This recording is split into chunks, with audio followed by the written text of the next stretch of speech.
One of the first words I learned in Bambara was abariga, come, eat.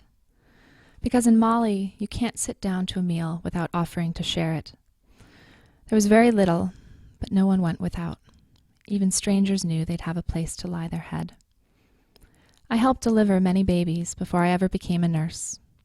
Young, frightened girls, third wives, girls who'd had their genitals cut in local rituals, pushing silently on a dirty cement floor by the light of a kerosene lamp.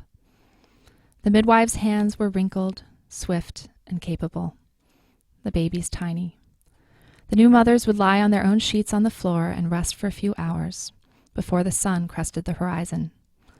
Then they would rise, gather their things, nestle the child against the small of their backs, tied securely with a strip of brightly colored cloth, and return to the fields to work.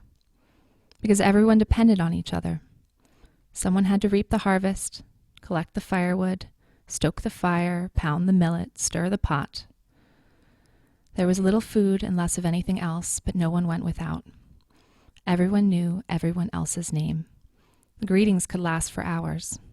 Iniche, ikakenewa, somogobedi, dumogomorao, nse. After I became a nurse, I belonged to a community where many experienced homelessness. They were easy to pass without acknowledgement. Even people who gave money would do so hurriedly, without looking up. Sometimes I did too. But perhaps because I'm a nurse, it was important to me to learn their names. Sally, with the fuzzy kitten who lived in her jacket. Iceman, who got his nickname from the cubic zirconium earrings in his ball cap. Silent aging William, with the sad blue eyes and the soft voice, who never smiled. He always helped. Each week we worked together to serve food to others in the same situation. My infant daughter passed out the spoons.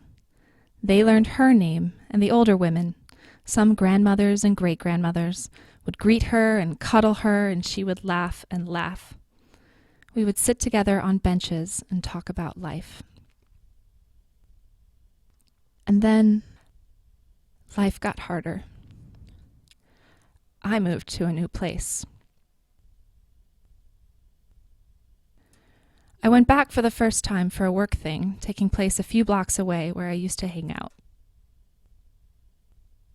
The bench was hard and cold beneath me. The space echoed around me. I was lost inside my head, worrying, gathering my reserves to return to work. I was running on fumes and I knew it. Then I was aware of a quiet presence behind me. William, aging, sweet, soft-spoken William with the drawn-in mouth. "Rachel," he said. He leapt to his feet, a smile stretching across his face, and his arms wrapped around me in a bear hug, like a human battery charger pouring the life back into me. I felt restored. One of the first things any new nurse learns is to know and use a patient's name. Not their illness, not their procedure, not their home address or lack thereof, but their name. The motto of a very famous school of public health where I used to study is saving lives, millions at a time. And that's great for those anonymous millions. But as nurses, we know names, individuals, and the stories that go with them. It is a simple but sometimes radical act to know a name. I'd like to think that for most nurses, this practice continues, even when we're not wearing a hospital ID badge. I'm still learning names. Hi, my name is Rachel. What's yours?